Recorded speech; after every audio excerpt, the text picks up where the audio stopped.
Boa tarde, turma. Tudo bem? E a aula de inglês? Foi legal? Acredito que sim, né? Vamos dar continuidade aos nossos estudos com o nosso componente, então, curricular Ciências. Nós estávamos vendo sobre os mamíferos na aula passada e por isso nós vamos fazer agora a hora da correção. Então, lápis e borracha em mãos. Lá na página 148, nós tínhamos dois animais, onde você teria que colocar o nome e na legenda dar uma característica para cada um deles, certo? Nós tínhamos, então, na primeira figura um peixe-boi e uma sugestão, então, que possui nadadeiras. Se você colocou outra característica que realmente seja do peixe-boi, também pode colocar o seu certinho ali, tá? O golfinho. O golfinho, ele é um mamífero aquático. Uma característica também do golfinho, certo? Uma sugestão aí para você. Na página 149, nós tínhamos outros dois animais. Na primeira figura aí, a baleia, e aí como sugestão de característica, possui glândulas mamárias. E a última figura era o do morcego, e onde a característica que a prof sugeriu é que é um mamífero que voa. Na verdade, é o único mamífero que voa. Tá bom? Na outra atividade, nós tínhamos 3 figuras de animais, onde nós vimos os seus filhotes mamando nas glândulas mamárias. E aí você teria que encaixar cada letra com a localização das glândulas mamárias de cada bichinho. Na primeira frase, nós tínhamos as glândulas mamárias desses animais estão localizadas no tórax, mas na parte de cima do corpo da mãe. É a figura A, isso aí. As glândulas mamárias desses mamíferos se localizam no abdômen do corpo da mãe. É ali a porquinha, né? Dando mamazinho para muitos filhotes. E a letra C, que é a égua, as glândulas mamárias desses seres vivos se localizam no final do abdômen do corpo da mãe, certo? A, B e C era a sequência correta da atividade. E lá na página 151, vocês tinham um textinho sobre o lobo-guará. Vocês teriam que fazer a leitura e depois responder o porquê eles estão ameaçados de extinção. Quais eram as causas? E aí, vocês encontraram? É a caça ilegal, né? E a destruição do seu habitat. São, então, as principais ameaças de extinção desta espécie, certo? Então, a caça e a destruição do seu habitat. Correto? Vamos passar agora, então, para o conteúdo de hoje. Como na semana passada nós estávamos vendo mamíferos, lá em uma parte o livro mencionou que o ser humano também poderia ser considerado mamíferos, vocês lembram? Por ele apresentar características aos mamíferos. Glândulas mamárias, se desenvolve no útero da mãe, certo? Então, nós vamos estudar um pouquinho sobre o desenvolvimento do ser humano, as fases do desenvolvimento humano, tá bom? Muito bem. Então, ali na página 152, nós temos algumas imagens de acordo com as fases que o ser humano vai passando e se desenvolvendo. Lá no textinho em cima diz assim, ó, o ser humano então passa por diferentes fases no seu desenvolvimento. Durante os meses em que ele permanece lá na barriguinha da mamãe, que é um órgão chamado útero, né, no interior do útero materno, o feto, ele recebe alimento e gás oxigênio por meio do sangue da mamãe.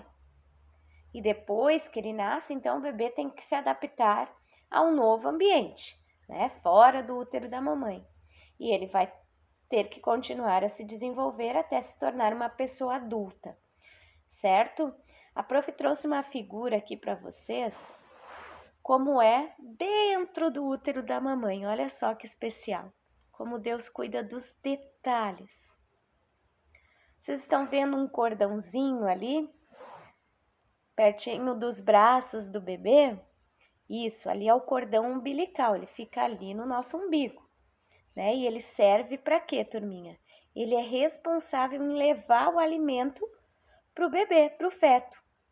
e realizar também trocas gasosas. E a placenta, que é isso que você vê em volta do bebê, ele exerce o papel dos pulmões, porque a gente, quando está lá dentro, a gente está sendo formado aos poucos. E ainda o pulmão não funciona, vamos dizer assim, ainda ele não está totalmente desenvolvido. E aí, olha só que maravilha, Deus criou esta placenta para exercer o papel do pulmão lá dentro do útero da mamãe, certo? Olha que linda a criação de Deus, né? É uma perfeição mesmo. Mas aí então o bebê nasce, ele começa a se desenvolver então fora do útero da mamãe.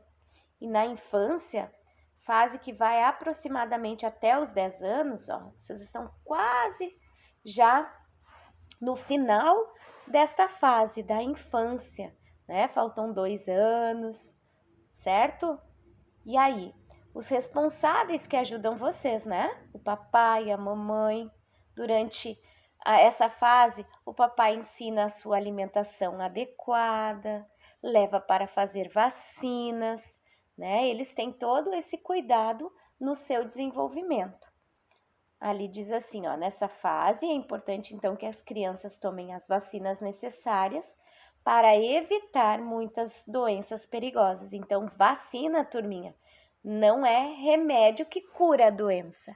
Vacina é a prevenção da doença, ou seja, para você não ter e nem contrair doenças, certo? Alguns tipos, não existem vacinas para todos os tipos de doenças, mas as que existem, a criança ganha uma caderneta, um caderninho de vacinação ao nascer.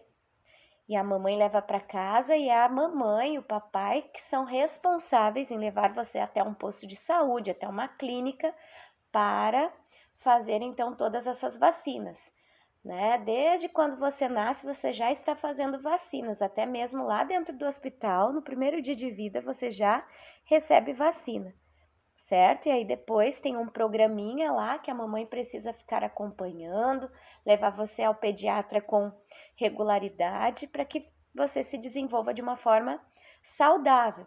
Isso já é uma semeadura para você colher bons frutos lá na última etapa, que é a etapa da velhice, né? Para que você tenha uma velhice tranquila, você precisa ter lá a sua infância já bem saudável, né? Então começa desde pequenininho você tendo que ter uma alimentação adequada, fazer exercícios físicos, ter uma mente saudável, assistindo a bons programas, escutando louvores, né? Boas músicas, lendo a palavra. Nós não somos apenas saudáveis no nosso corpo, a nossa mente também precisa estar saudável, certo? E a Bíblia é um ótimo livro, né? Para a gente tornar a nossa mente sempre saudável e sábia, certo?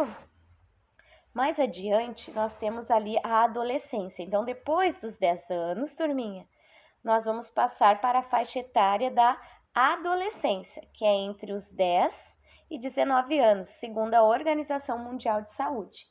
E é nessa fase, turminha, que ocorrem as principais mudanças no corpinho das meninas e dos meninos, certo?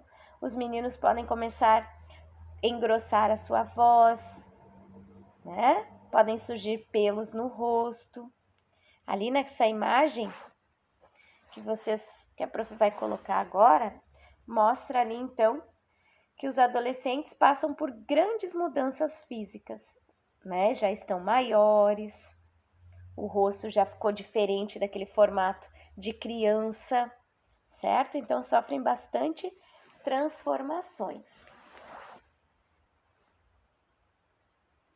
Na fase adulta, que inicia aproximadamente aos 21 anos de idade, então, que é após a adolescência, as pessoas então precisam se tornar mais independentes, ou seja, né, não precisam mais dos cuidados da mamãe e do papai. Claro que eles são seus responsáveis, mas você já pode fazer muitas coisas de forma independente, sozinha.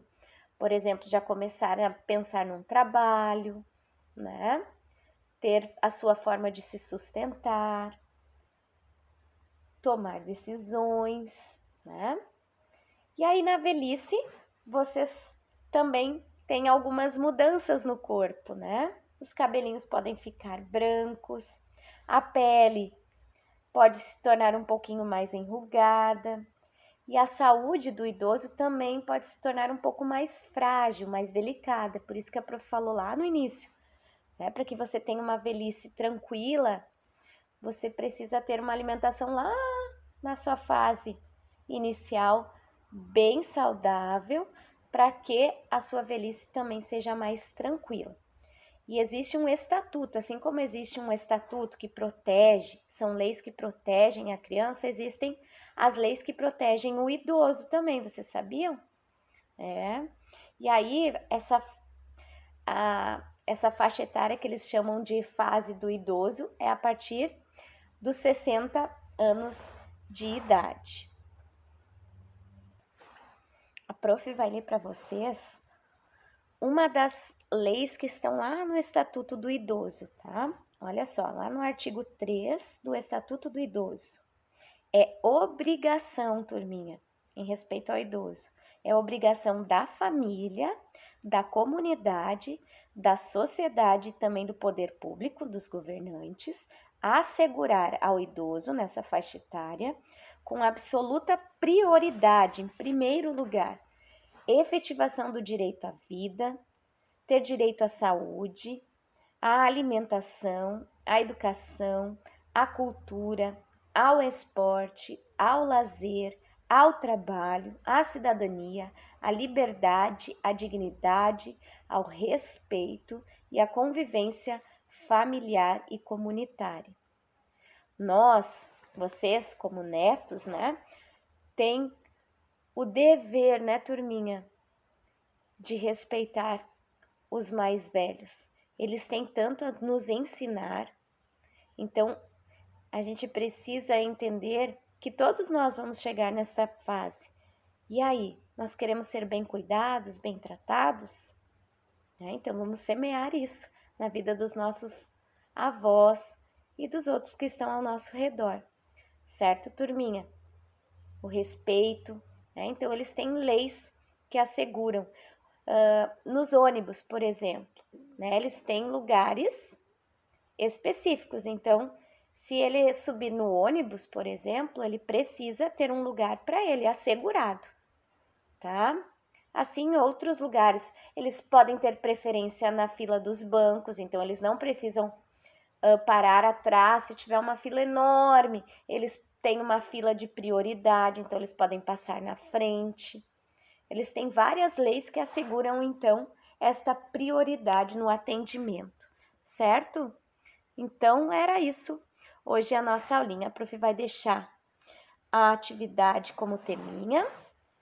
Cite 2 cuidados que se deve ter com a saúde em cada fase da vida. Qual cuidado que nós temos que ter na infância? 2. E quais 2 cuidados que você deve ter na velhice? Certo, turminha? E para encerrar mesmo, a prof colocou então um versículo que criou Deus o homem à sua imagem. A imagem Deus o criou.